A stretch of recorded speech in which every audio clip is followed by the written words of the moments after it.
One, two, three. Yes, pria sejati. Yes, yes, yes. Kembali bersama Kongko Pria Sejati, masih di kota Solo. Kita dapat satu tempat lokasi syuting podcast kali ini luar biasa di Megaland Hotel. Jadi kepada teman-teman yang datang ke kota Solo, silakan mampir. Wah, tempatnya nyaman dan asri sekali. Nah, di tengah-tengah Kongko Pria Sejati hari ini, saya kedatangan tamu yang luar biasa. Terima kasih atas kedatangannya Pak Trubus. Ya, terima kasih. Apa kabarnya Pak? Baik. Luar biasa ya. Pastinya. Waduh. Nah, Pak Trubus ini tolong nggak ada kaitannya ya sama majalah Trubus yang ada yang biasa kita dengar ya. Tapi ini erat kaitannya sama yang dimuat di dalam majalah Trubus. Kita akan ngobrol-ngobrol ya tentang durian dan rambut. Nah, ini apa itu durian dan rambut? Seru ini ya. Gimana kita akan ngobrol gimana Tuhan memproses Pak Trubus ya sehingga hari ini sekeluarga ya bersepakat sama-sama menjalankan sebuah usaha yang kuat ya sedang mereka jalani artinya kuat dan ini menjadi berkat bagi banyak orang ya. Mari kita ngobrol-ngobrol langsung dengan Pak Trubus. Pak Trubus tentunya ada pepatah yang mengatakan tak kenal maka tak sayang. Pak. Boleh Pak Trubus mungkin memperkenalkan diri supaya para pemirsa dan teman-teman sekalian bisa lebih kenal lagi dengan Pak Trubus. Silakan Pak. Nama saya Joseph Trubus Daryanto, istri 1, anak 1. Istri 1, tinggal di Sragen. Tinggal di Sragen. Ya. Ya. Aktivitas kegiatan yang dilakukan karena teman-teman pelayanan banyak di Solo ya di Solo kegiatan. Jadi dari Sragen, Solo, ya, Sragen, ya. Solo, Sragen, Solo. Gerejanya pun saya di Solo. Oh, gereja juga di Solo ya Pak ya. Ya, balik ya. Pak, dalam minggu-minggu ini nih sedang asik mengerjakan apa Pak? Bisnis kami pertama Tuhan percayakan itu rambut. Ya kan? Jadi awalnya saya ikut Camp Pria Sejati tahun 2004-2005, terus saya dipulihkan, hubungan saya sama bapak saya dipulihkan, saya rekonsiliasi, ada berkat yang dititipkan kepada saya tahun 2006 itu bisnis rambut, itu sebenarnya bisnis dari bisnis keluarga dan saya belajar 1 tahun, 2007 saya mulai bisnis sendiri, rambut, membangun bisnis yang Tuhan percayakan dan memang perkembangannya luar biasa sampai saya menikah tahun 2010. Tahun 2010 dan memang kegiatan akhir-akhir ini banyak kegiatan banyak orderan usaha di rambut untuk bahan baku wig salah satunya dan hair extension gitu. Dan memang juga ada dipercayakan visi baru tahun 2014 sama istri, kebetulan saya juga baru sama istri suka makan durian. Tiba-tiba kok ada ketertarikan dan visi baru bahwa Tuhan kasih masuk dalam dunia perkebunan dan pertanian. Nah, kebetulan kenapa saya pilih durian? Ada sebabnya karena pertama saya suka, kedua memang ada teman yang sudah punya pengalaman di kebun durian selama pada waktu itu sekitar 15 tahun. Nah, akhirnya kita ngobrol-ngobrol, jadilah dia konsultan bagi kebun kami yang pertama.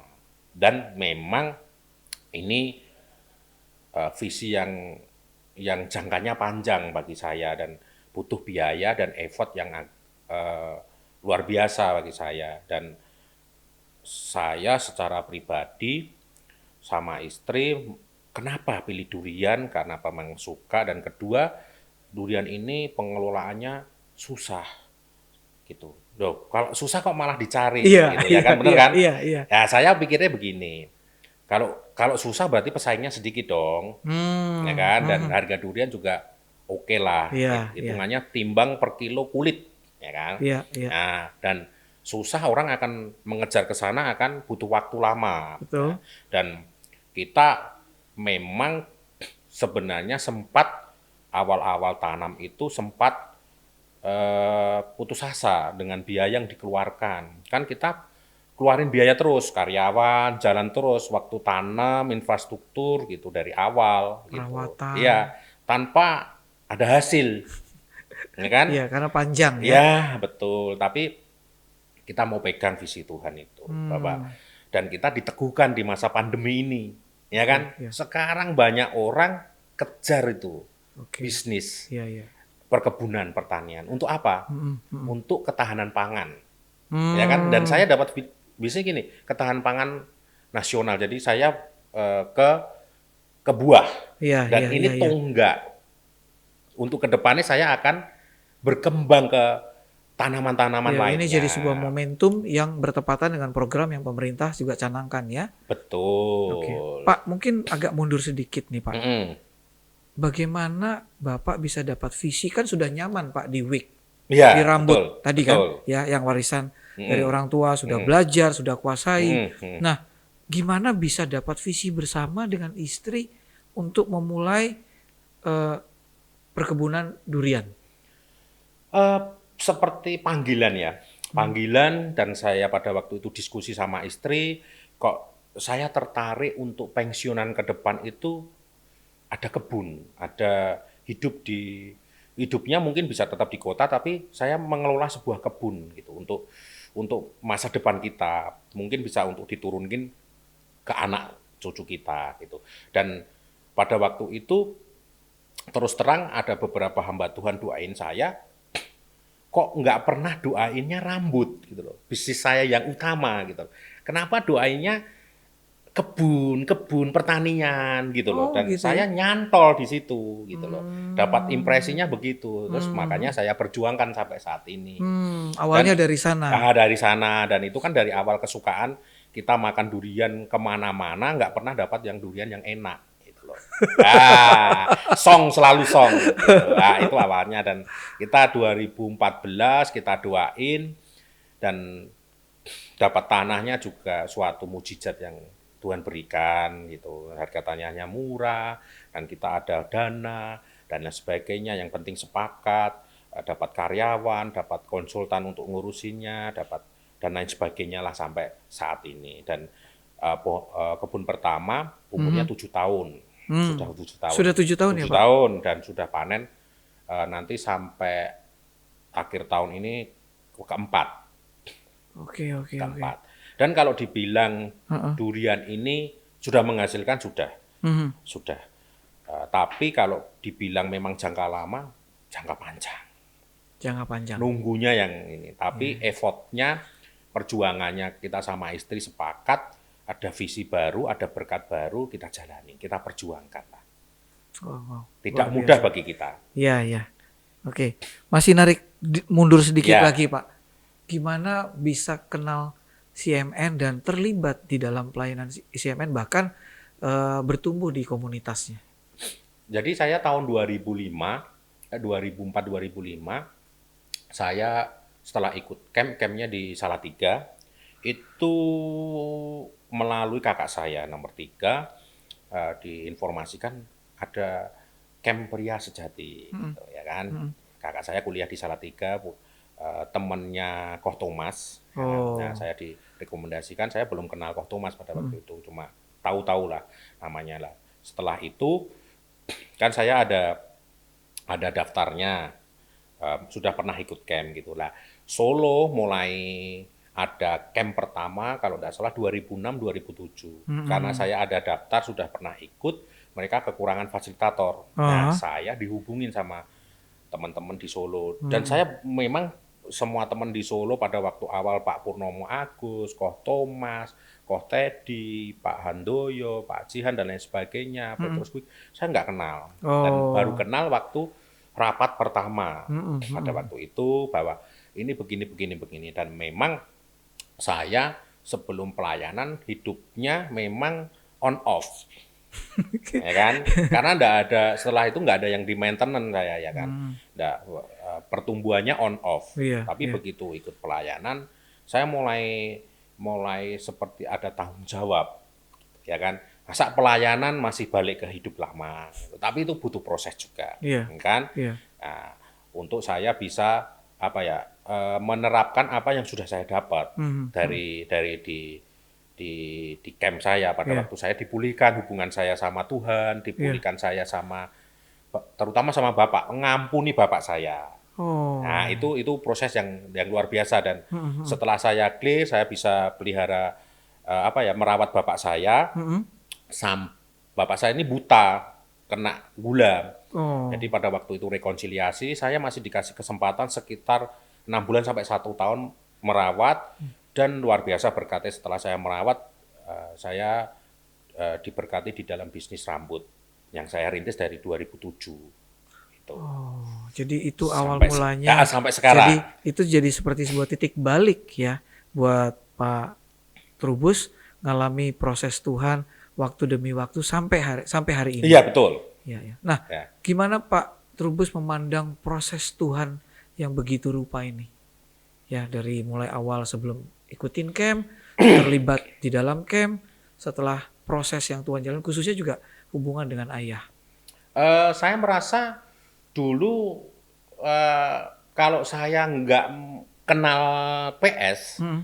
saya nggak akan bisa mengampuni bapak saya dan mungkin Oh, saya nggak akan bisa diberkati sampai sekarang ini. oh, Karena itu bagi saya amazing ya. iya, Saya didandani ternyata saya ini eh, keluar jalurnya Tuhan.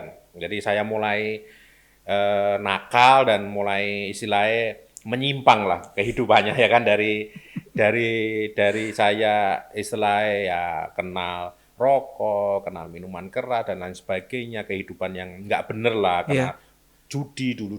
Judi itu biasa lah waktu saya SMP, SMA, kuliah tuh biasa lah, nggak Hmm. ditangkap polisi dan lain sebagainya, enggak lah, di jalan-jalan tuh banyak ya kan. Nah, itu tumbuh di lingkungan yang juga nggak benar juga. Hmm, Dan hmm. itu lingkungan ternyata juga dipengaruhi karena hubungan yang tidak baik dengan orang tua. Dikatakan orang tua saya itu broken home ya. Hmm, Ya hmm, hmm. bapak sama ibu sering tengkar dan lain sebagainya. Dan Iya, itu membuat memang ternyata membentuk saya karakter yang tidak benar iya, dan iya, iya. istilahnya menyimpan apa ya? Menyimpan dendam Rasa dendam. sama bapak terutama. Oke. Dan itu membuat hancur sebagai kehidupan kita. Berapa lama Pak Trubus berproses dengan hal itu, dealing dengan itu, sampai akhirnya bisa merilis dan reconcile dengan ayah? Cepat, puji Tuhan cepat.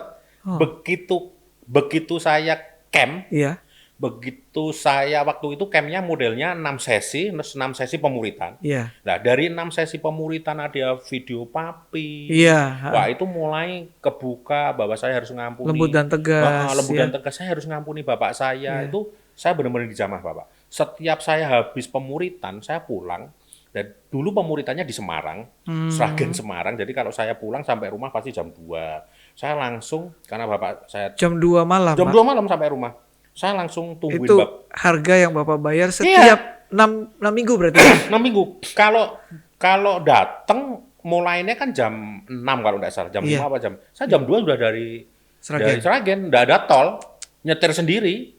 Wah, Perjuangan saya sampai sana, ternyata apa yang saya dapat luar biasa dan saya langsung praktekin pada waktu itu. Karena mungkin gini, saya belum ada apa ya masih gimana ya masih fresh jadi saya langsung terapin sama bapak jadi harus saya praktekin malam itu juga dan mulai saya praktekin malam itu juga terjadi rekonsiliasi saya nungguin bapak saya sampai bapak saya manifest saya ngampuni dan bapak saya dalam kebutaan dan wah itu luar biasa prosesnya dan itu cuma prosesnya kurang lebih hitung bulan lah karena saya praktekin terus hitung bulan sampai kurang lebih 3-6 bulan saya bisa mengampuni bapak saya dan saya bisa merawat bapak saya di masa hidupnya sampai meninggal tahun 2006 kalau tidak salah bulan April atau Mei iya. nah, itu selama mundur sampai 2005 berarti kurang lebih 1 tahun saya rekonsiliasi dan saya bisa mengampuni bapak saya itu bisa lepas dan saya benar-benar ngerasain bahwa kamu lepas dan Tuhan akan memberkati kamu.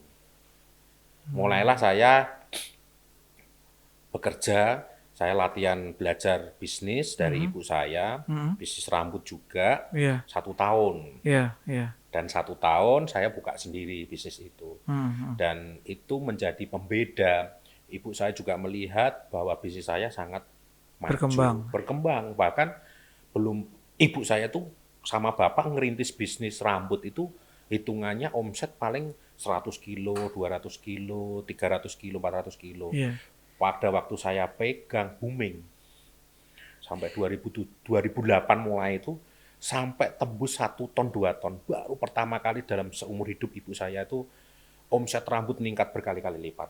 Saya sendiri yang rasain dan pada waktu 2010 saya nikah berkatnya tambah lagi. Rambut. Omset sampai 3-5 ton. Bayangin rambut segitu. Iya, rambut sebanyak apa? 3 sampai 5 ton. Nah, saya sendiri sampai heran dengan apa yang Tuhan taruh. Kuncinya apa? Apa itu, Pak? Mengampuni. Mengampuni kepada orang-orang yang menyakiti kita. Jadi kita akan melepaskan apa ya? Melepaskan ikatan-ikatan yang tidak benar dan Iya, itu saya iya. rasakan. Iya. Begitu saya tulus sama bapak saya lepaskan, bapak saya juga terlepas sih. Maksudnya bapak saya itu orangnya juga keras ya kan. Dulu bapak saya juga orangnya suka selingkuh dan lain sebagainya. Jadi roh-roh keterikatan itu juga terlepas. Gitu. Dan itu luar biasa di masa bapak saya mau meninggal. Dan saya sangat amazing pada waktu itu. Iya, Karena iya.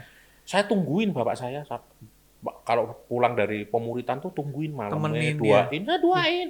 Doain. Iya doain. Dan pada waktu kalau enggak salah sesi apa ya, video papi atau apa saya lupa.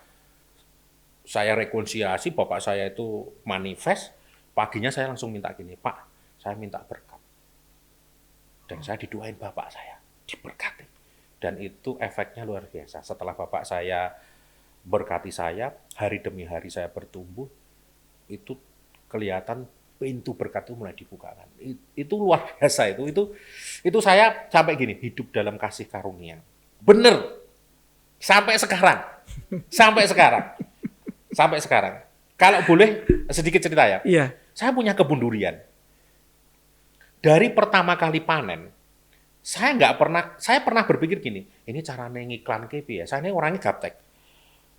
Piye ya caranya ngiklan ke? Nanti kalau sudah panen piye? Tapi apa yang terjadi sampai sekarang? Saya belum pernah mengiklankan di Instagram, di apapun, kecuali Facebook paling sekali, 2 kali. Iya. Teman-teman tok. Orang-orang yang datang itu udah sampai antri sampai kemarin ada yang datang, Mas saya antri 2 tahun loh baru dapat gitu. Antri 2 tahun. Iya, karena memang barangnya sold out terus. Dan teman-teman sampai ini aja sudah banyak yang WA, Pak, sudah panen Pak, Pak, sudah panen Pak. Belum, nanti ya Bu, belum gitu. Kita masih Februari. Dan itu bagi saya kasih karunia yang luar biasa. Kalau kita pulih sebenarnya, kita pulih, sumbernya pulih. Dalam kita pulih, isi yang jelek-jelek, yang masa lalu kita pulih, diberesin bener-bener sama Tuhan. Iya. Dan kita mau loh ya, kita Iya. mau. Iya. Syaratnya kita mau, nothing tulus. Berkat tuh ngejar kita. Hmm. Jadi kayak step by step itu Iya. bisnis ditambahin kita. Walaupun kita menjalaninya memang tidak mudah, Iya. tapi saya ngerasain sampai promosiin kebun aja belum sempat sudah booming dan viral sampai sekarang. Dan panen terakhir kemarin saya sampai geleng-geleng kepala. Pandemi, saya berpikir gini, wah panen tahun kemarin itu udah 2000-an buah. Iya. Saya bilang ini jual ke siapa ya? Dari pandemi. Iya, tapi belum sampai, saya baru berpikir gitu. Iya. Minggu itu juga banyak orang datang, nggak kenal saya. Tahu dari mana ya nggak tahu, itu cuma orang datang, loh tahunya dari mana? Kalau saya tanya, Pak ya kita cari-cari Pak, kok diarahin ke sini sama orang di jalan gitu. Amazing nggak? Tuhan nggak itu? Iya, iya. Nggak mungkin kalau nggak Tuhan. Sampai Thomas tuh teman saya sendiri tanya itu, Iya. sampai awas loh kalau aku nggak dikasih gitu. Karena antriannya banyak, kadang saya sudah nggak bisa daftar gitu, daftarnya banyak banget. Sini siapa yang mau diatur kasih gitu, karena buahnya masih terbatas. Dan antusiasnya luar biasa. Wah. Kasih karunia Pak. Dan saya juga ngalami di masa pandemi ini, Iya. bisnis rambut Pak. Bisnis yang kena dampak nggak? Kena. Iya. Yang nggak kena dampak itu makanan kan? kesehatan, Iya, benar nggak? vitamin. Ya, vitamin bener. Rambut apa hubungannya, Pak? Tapi saya benar-benar diberkati. Dan orderan saya sampai nggak bisa saya, belum bisa saya, belum Jadi bisa terpenuhi. selama pandemi tetap produksi, tetap Produksi, omsetnya meningkat sampai saya sama Thomas bilang, saya stres gitu. Stres karena terima orderan. Setiap pabrik telepon, Pak kirim berapa gitu. Sekian kilo, Pak, sekian lah Pak. Belum bisa. Karena memang bisnis perlu ditata, tapi gini loh, berkat yang diterima lebih besar. Kapasitasnya lebih besar. Tuhan terlalu lebih besar, tapi kita karyawan dan lain sebagainya belum bisa ngejar. Kita tambah karyawan terus. Karyawan kita yang di rumah 18 orang, tapi di luar Pak yang kita borongin Pak, ya. 100 lebih Pak. Tambah terus. Masih kurang aja, masih kurang aja. Wow. Seru sekali obrolan kita ya. Waduh, bagaimana Tuhan berkarya lewat kehidupan Pak Trubus. Tapi kita akan break dulu. Nanti kita akan sambung lagi.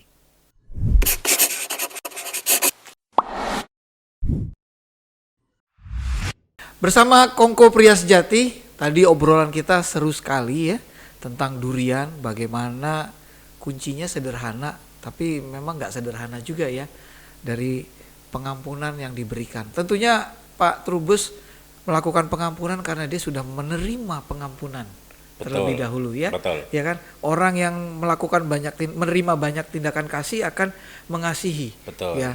Nah, ternyata bukan hanya sampai hidupnya, kebun-kebunnya juga ngalami berkat ya Pak, itu tadi ya. Betul. Ya sampai ada customer antri ya, Ya. di list, ada yang waiting list juga berarti Pak Betul. ya. Ada yang antri 2 tahun Betul. untuk nyicipin buah Ya, duriannya. betul.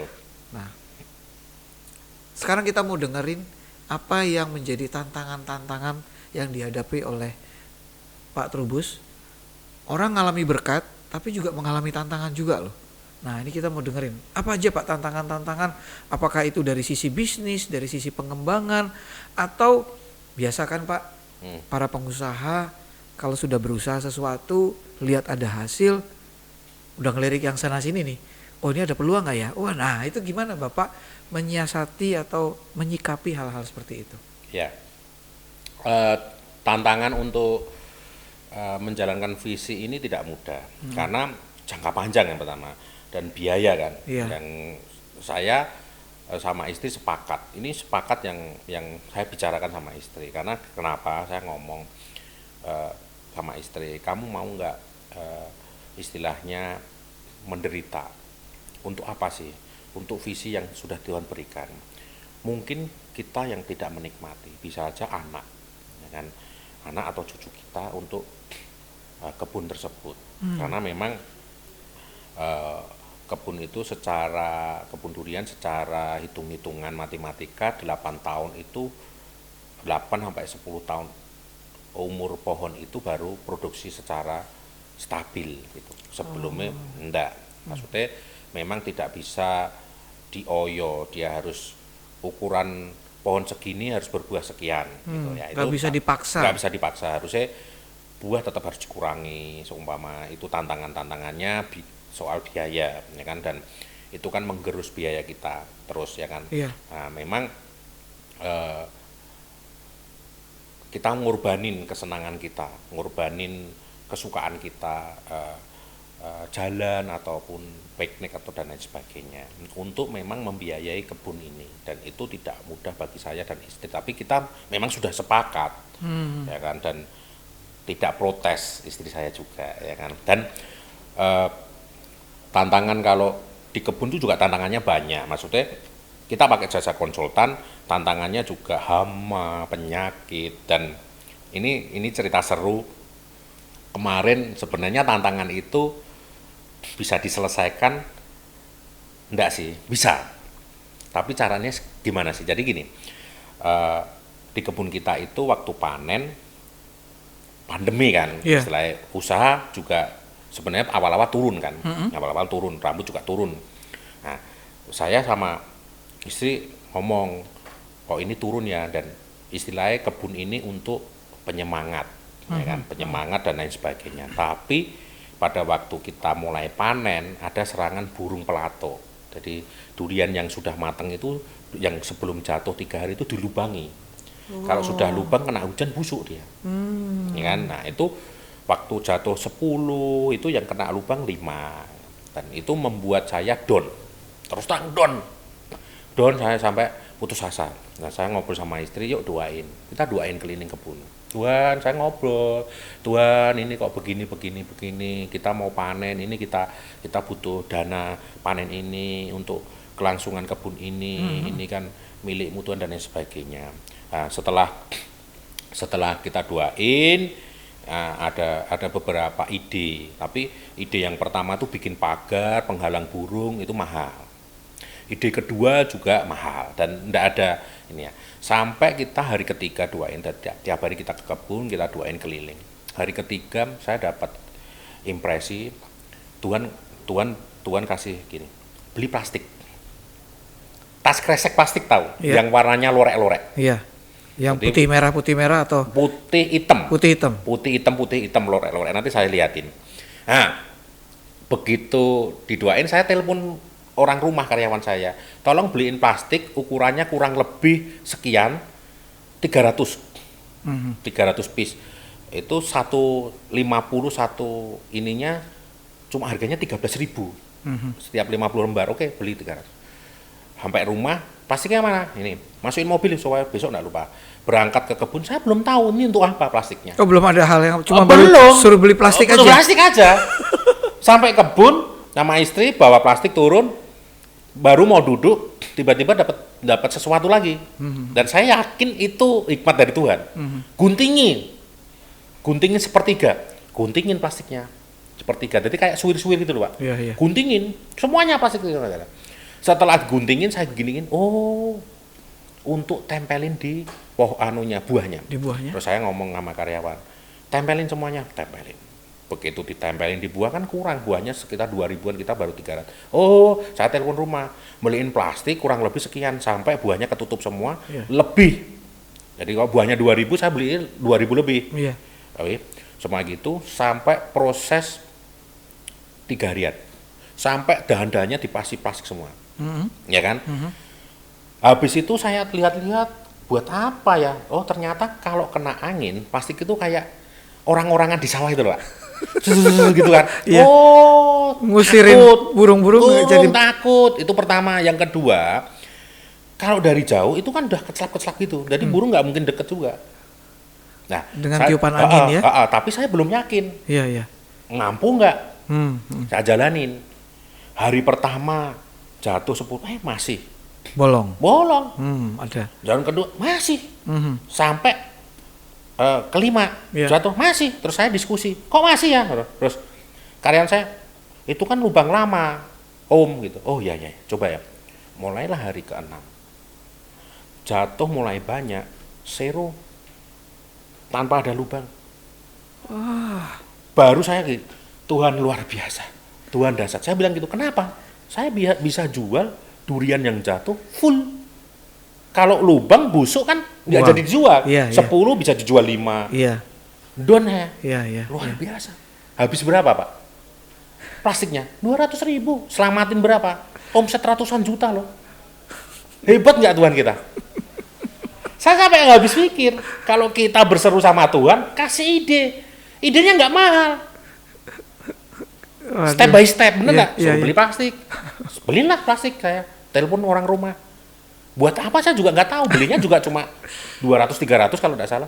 Sampai kebun besoknya suruh potong-potong, baru ketahuan, untuk ini.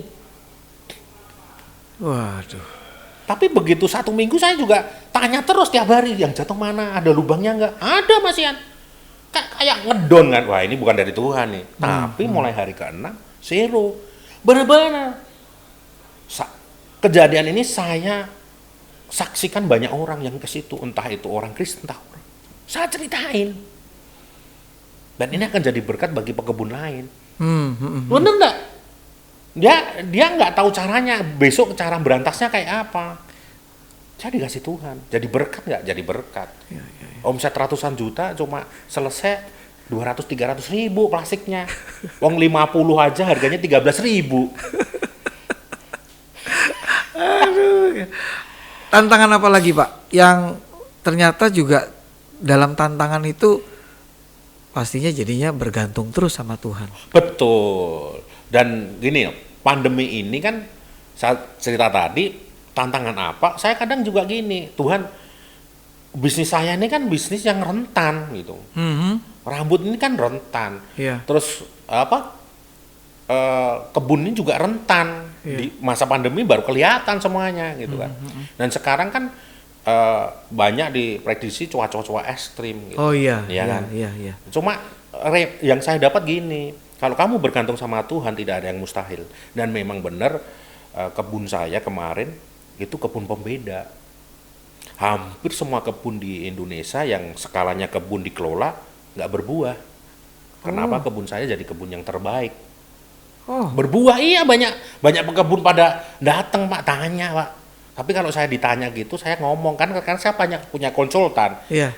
Tanya aja sama konsultan saya pupuknya. Tapi kalau konsultannya ditanya, dia bilang gini, kebun saya nangani 8 kebun, tapi kebun Pak Trubus itu kebun yang terbaik. Dia bilang gitu. Terus ditanya, dia bukan orang Kristen. Terus penyebabnya apa Pak gitu? Dia suka dermawan, gitu. Suka menabur, berarti kan, bener enggak? Dan itu luar biasa memang, berdampak bagi yang kita usaha-usaha yang hidup-hidup itu Pak. Tanaman kan termasuk sesuatu yang hidup. Iya, Kita juga keliling doain, kamu jadi berkat ya pohonnya, kamu jadi berkat Diajak ya. ngomong ya. Betul. Memang ada sisi gini, kita tetap pupuk, kita tetap kasih yang terbaik. Tapi kita tuh minta secara dunia supranatural, minta sama Tuhan untuk dilindungi, diproteksi. Supaya naturalnya juga kasih pupuk. Jadi harus dua hal yang dilakukan, secara natural dan supranatural. Jadinya kebun terbaik Pak. Dan itu sudah diakui bukan orang Kristen. Konsultan saya aja ngakuin, Pak ini kebun kok bisa jadi bagus banget gitu. Hasilnya loh Pak. Iya, kebun dia sendiri aja hasilnya kalah dengan kebun saya loh. Padahal dia yang nangani. Loh kan lucu ya kan, saya kadang Pak panen, saya tanya kan, Pak panen minggu ini dapat berapa? Sekian. Tanya sama saya, Pak dapat berapa? Sekian. Pasti di bawah saya terus. Walaupun istilah gini, dia hektarnya jumlah pohonnya sedikit, tapi kan kalau dilihat dari umurnya Lebih tua dia. iya harusnya Lebih produktif, iya, lebih stabil. Iya, hitung-hitungannya kan bukan hitung-hitungan pohon sama luasnya, tapi hitung-hitungannya Umur. jumlah buahnya. Jumlah buahnya. Sama-sama bisa berbuah, istilahnya saya baru bisa menghasilkan pada tahun itu 1.500-an sampai 2.000. Dia udah 3.000 sampai 5.000. Hasilnya di bawah saya. Wow. Keren nggak Tuhan kita? Keren, saya bilang keren, aku bilang gitu. Itu buktinya. Dan saya ceritain ke dia juga. Doain Pak, saya ke kebunnya dia, doain. Loh, itu bentuk dari apa ya? Kabar baik terselubung. Bagi saya selalu ceritain ke orang-orang, bahkan ke pelanggan saya ceritain. Ini kebun ini ada masalahnya ini nih, dan saya menemukan solusinya begini gitu. Setelah kita doain gitu. Dan itu air mata nggak Pak sebenarnya? Saya juga air mata Pak, nangis Pak. Iya, kita keluar ongkos, kita gaji karyawan, kita kasih pupuk. Kalau hasilnya nggak bagus, bener nggak? Ya, memang kita ternyata dikasih visi itu suruh tergantung sama Tuhan, harus didoain, nggak cuma nyantai-nyantai aja. Jadi penasaran ya, pengen lihat kebunnya kayak apa. Oke, tadi udah bicara tentang tantangan yang dihadapi. Yeah. Tapi juga ada tantangan yang lain juga yang saya dengar, di mana Pak Trubus tetap mau berjalan di dalam takut akan Tuhan saat menjalankan bisnis. Karena ya namanya di dunia bisnis. Ada banyak tawaran-tawaran, bahkan juga mungkin sistem-sistem yang ada ya, yang kecenderungannya jadi kita, aduh aku kompromi apa enggak ya, aku gimana nih, gimana konflik batin terjadi. Nah, gimana Pak Trubus menyikapi dan tetap mau pegang, enggak Tuhan, saya yakin Tuhan ada bersama-sama dengan saya. Ya. Jadi banyak orang keliru dalam dasar iman berbisnis. Kalau saya punya dasar iman berbisnis adalah berbisnis ini harus ada dasarnya yaitu firman Tuhan, dan kita nggak boleh menyimpang ke kiri atau ke kanan sedikit pun. Ya kan? Dan saya meletakkan bisnis pertama di rambut. Saya mungkin karena masih semangatnya punya power, punya Tuhan berkati saya. Jadi awal di rambut saya ada nego sama pabrik, pada waktu itu ditawarin rambut. Pak, rambutmu setor sini, harganya biar tinggi, harus nyuap tukang ngeceknya, quality controlnya, itu ada timnya. Sebenarnya enggak banyak, tapi pada waktu itu saya nolak, enggak mau. Dan saya begitu enggak mau, memang waktu dicek rambut saya apa adanya. Dan saya bilang itu rambut memang apa adanya, saya harus untung. Tapi harga keluar dari pabrik rugi, bawa pulang. Begitu berulang kali sampai 3 bulan. Itu waktu saya awal-awalnya. Dan saya yakin dan percaya Tuhan pasti kasih jalan. Kasih jalan nggak kasih pasti. Cuma kalau melihat orang lain di dunia rambut, itu istilahnya kita bisa main-main uang. Uang tuh banyak banget. Kalau mau sampai nyuap lain sebagainya. Bahkan ada satu pabrik, pimpinannya juga ngajak kerjasama. Jadi kalau pimpinannya itu bukan yang punya pabrik, pimpinannya itu pimpinan tertinggi, dia yang memutuskan. Dia ngajak pada waktu itu, harga yang kamu tentukan, saya tentukan di pasaran, saya kan udah untung, dinaikin 300.000 tapi dibagi 2, gitu. Pasti masuk berapapun omsetmu pada waktu itu, mau 2 ton sampai 5 ton, saya nggak mau. Dan itu kalau dihitung Pak, kenaikannya aja kalau harganya itu sudah ratusan juta, saya juga nggak mau. Iya kan, kalau 300.000 1 ton aja 300 juta. Padahal saya minimal omset 2 ton, 600 juta bagi 2, saya nggak mau. Itu istilahnya margin tambahan. Iya. Nggak mau saya. Saya bukan karena uang, akhirnya saya memilih yang tanpa suap dan tanpa apa, murni. Berjuang nggak berjuang? Kadang rugi, kadang tetap berjuang. Tapi akhirnya memang saya dapat jalan. Tuhan kasih pasti ceruk berkat yang lain. Tapi jangan melihat yang ada itunya, itu pasti hasilnya lebih besar gitu. Itu. Dan itu saya jalani sampai sekarang. Dan kenapa saya punya visi kebun, dan juga kenapa saya beralih kebun, saya juga dulu punya bisnis properti. Oh, Bapak juga pernah bisnis properti. Bisnis properti dari tahun 2008 lah, sudah jual beli kafling gitu, untuk perumahan dan lain sebagainya. Hasilnya besar sekali properti itu. Kenaikannya berlipat-lipat kali. Terus pada suatu saat saya pakai biro ngurus izin, dan pada waktu itu bironya memang orang yang idealis juga, dia nggak mau suap. Biro itu berjalan mungkin 2 tahunan, kan 2 tahun. Setelah bironya itu tutup, saya tanya kenapa tutup Pak, gitu. Pensiun lah, udah tua dan lain sebagainya. Dan saya merasa saya nggak bisa menjalani bisnis itu lagi, karena begitu saya ngurus izin, saya dibenturin pada suap, pasti suap, nggak mungkin nggak urus izin itu. Kalau sekarang mungkin lebih terbuka ya,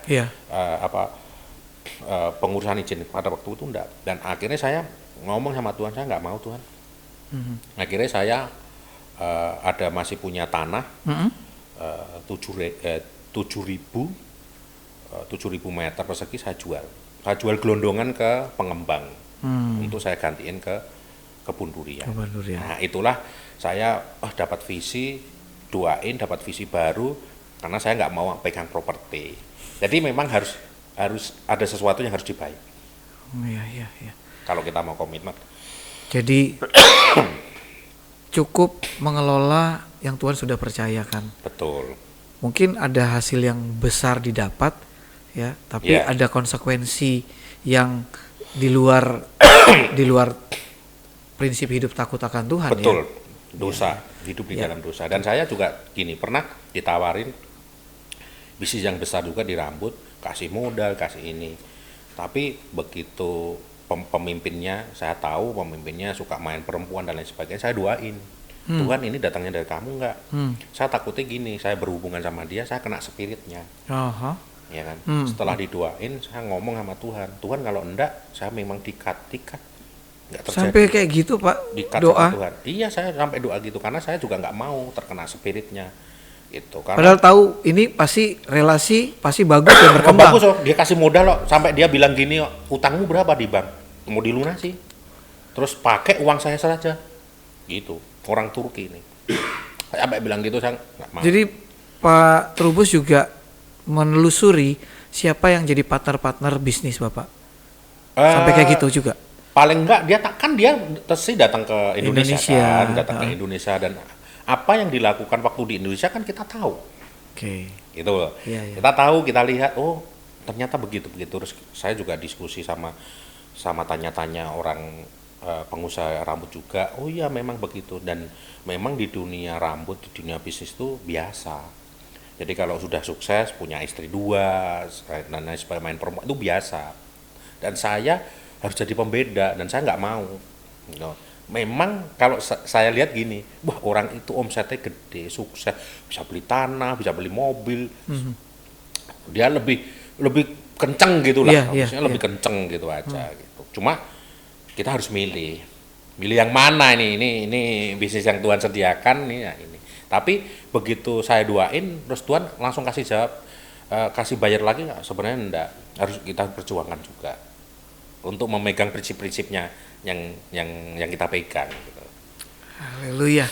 Nah, Pak, sebelum nanti penutup ada 2 pertanyaan yang terakhir. Ya. Yang ini Pak, apa plan Pak Trubus 4 tahun ke depan mulai dari saat ini? Bagi perkebunan juga mungkin juga bagi usaha rambutnya. Jadi kalau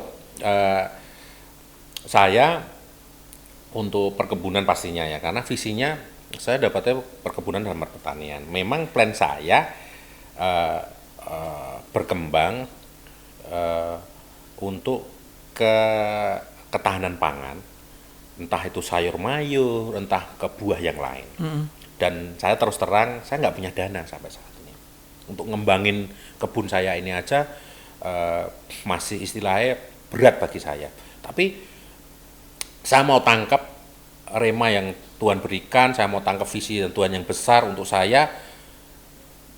Saya berpikir sama istri saya tanyain gini, kamu mau menderita yang tadi saya bilang. Saya ngomong, kalau kamu mau menderita, jangan menuntut piknik dan untuk apa dan lain sebagainya. Saya juga keuangan terbuka sama istri saya, dan dia tahu tentang keuangan kita, cash flow kita dan lain sebagainya. Makanya begitu visi kita ini, saya nggak punya duit, nggak punya cadangan duit dan lain sebagainya, tapi saya berani tanya tanah, kebun, ini udah ada banyak pandangan, cuma saya doain, cuma saya tinggal, kalau Tuhan taruh saya, Tuhan harus taruh juga pendanaannya dan lain sebagainya. Dan pada waktu itu ada yang beberapa hamba Tuhan mendoakan, memang ya kamu akan dapat partner kerja, kamu akan dapat apa ya istilahnya, banyak hal di depan yang kamu tidak sempat pikirkan, tidak kamu sempat istilahnya tidak ada di dalam pikiran saya dan lain sebagainya, Tuhan sediakan. Dan saya yakin, asal saya step by step. Karena terus terang, begitu kadang saya kasih visi, saya tuh melangkah terlalu cepat. Dan pasti ditegur Tuhan. Kalau ditegur Tuhan, saya harus mundur. Jadi intinya begini, kalau kita buat kesalahan atau kita buat kebodohan dalam tanda kutip istilah gini, Tuhan kasih visi, kadang belum saatnya kita sudah melangkah gini. Padahal Tuhan pengennya 1 step, jangan 10 step, tapi saya langsung 10 step. Biasa, ya kan, orang yakin ada visi dari Tuhan. Enggak Tuhan, 1 step. Kamu begitu di sana, saya ada masalah gitu, problem, Pak. Tuhan uangnya begini gitu. Mundur. Ya mundur dulu. Tapi intinya begini, setiap kita bertobat dan berseru kepada Tuhan, kita tahu kebodohan kita, kesalahan kita, Tuhan pasti beri jalan keluar. beresin satu persatu. Gitu. Itu ya Pak plannya Pak. Ya. Nah, hal yang terakhir, apa yang Pak Trubus ingin sampaikan sebagai pesan dan juga mungkin semangat atau tips khususnya untuk mereka-mereka yang sudah dapat visi Tuhan tapi kok kayaknya waktu jalan kok mentok di sana. Mungkin ada salah satunya tadi terlalu cepat atau mungkin strateginya masih keliru atau mungkin ada orang-orang yang di sekitar dia yang nggak tepat sebenarnya yang terlalu banyak ambil bagian. Dari yang Pak Trubus alami mungkin bisa di-share Pak. Saya begini, setiap visi, misi, semuanya aja kalau dapat, pertama diuji dulu. Kan? Diuji dulu. Diuji, datangnya dari Tuhan atau enggak. Iya. Setelah diuji, harus ada kesepakatan. Bersama dengan Suami istri. suami istri. Pasti itu, enggak bisa enggak. Setelah semuanya visi misi itu ada kesepakatan, pasti setiap visi misi ini yang Tuhan taruh kan ada apa ya istilahnya? Ada sebabnya. Kenapa kamu dikasih visi ini? Untuk tujuan apa? Untuk tujuan apa, betul. Iya. Nah, itu harus dicatat, di-list dan diduain. Oh. Pasti ada tujuannya. Kalau saya secara pribadi saya semua punya visi dan misi ini, saya juga harus dalam akhir-akhir tahun ini pandemi ini saya dikasih Tuhan tanggung jawab untuk membiayai beberapa pelayanan gitu. Jadi apa yang Tuhan berkati ya nggak mungkin untuk kita sendiri dong. Dan saya mulai berpikir sama istri diskusi ya, diskusikan. Ya. Iya. Gitu. Karena memang kalau apa yang sudah Tuhan izinkan terjadi dalam hidup kita diberkati bukan untuk kita sendiri, pasti ada tujuannya. Oh, itu untuk ini, oh itu ke depannya. Jadi untuk tidak Ada dipakai. maksud Tuhan. Betul. Di dalam visi misi yang Tuhan taruh buat hidup kita. Jadi kita harus dimurnikan motivasinya kita dulu. Oke. Sebenarnya. Iya, iya. Bener enggak itu visi, kalau visi itu dijalanin untuk memperkaya kita enggak? Gitu. Jadi pandemi ini akan banyak membuat kita berpikir bahwa kita besok nggak akan ada apa-apanya kalau terjadi sesuatu. Benar nggak? Iya, iya. Ada banyak usaha hancur seketika. Betul. Uang nggak ada artinya Iya. kalau kita kena COVID. Nah, Iya. itu kita juga harus berpikir uang, dan saya pun ada beberapa hal yang tidak selalu benar. Saya juga ada kesalahan, ada yang tadi saya bilang hal-hal yang salah jalan atau ke kiri atau ke kanan, dan Tuhan ayo kembali lagi ke visimu, ayo supaya kamu diberkati Tuhan. Itu ada tujuannya, ada sebabnya, bukan buat kamu semuanya. Iya. Nah, itu yang mangkas daging benar, dan saya mulai belajar juga sih. Jadi dan saya dipercayakan di PS membapai kota Solo ini juga. Itu juga ada tujuannya, nggak cuma serta-merta. Berat nggak berat, tantangannya banyak. Bahkan saya selalu menyodorkan list doa kepada istri saya. Yuk mah didoain, tak tulis. Karena saya termasuk orang yang komunikasinya kurang lah, jadi kan biasanya ngelis ini mah ini. Terus saya juga ngelis ini plan kita besar gitu. Ini kebutuhan kita. Jadi dia biar tahu juga, sepakat sama istri, sepakat yang penting kita jalanin walaupun berat. Kalau berdua terasa, karena terus terang seorang istri itu lebih stabil. Ya, saya kadang mikir gini, saya stres, saya gini kok istri saya enggak ya begitu. Nah, itu tujuannya kalau kita sepakat. Itu ada semacam apa ya? Baterai stromnya, energizernya dari istri. Iya. Oke, luar biasa ya obrolan kita, menarik, banyak hal yang kita dapatkan. Saya percaya juga para pemirsa dan pendengar yang menyaksikan tayangan ini mendapatkan berkat. Nah, pada kesempatan ini kami ada sebuah kenang-kenangan Pak dari tim Kongko Pria Sejati. Wah. Kiranya ini bisa jadi berkat, yaitu sebuah kaos Pak. Nah, silakan diterima. Ini saya buka saja. Wes. Terima kasih sekali. Ini dia Pak.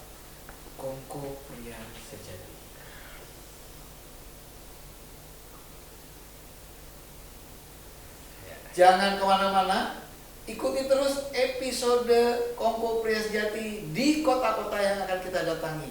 Sampai bertemu. 1, 2, 3.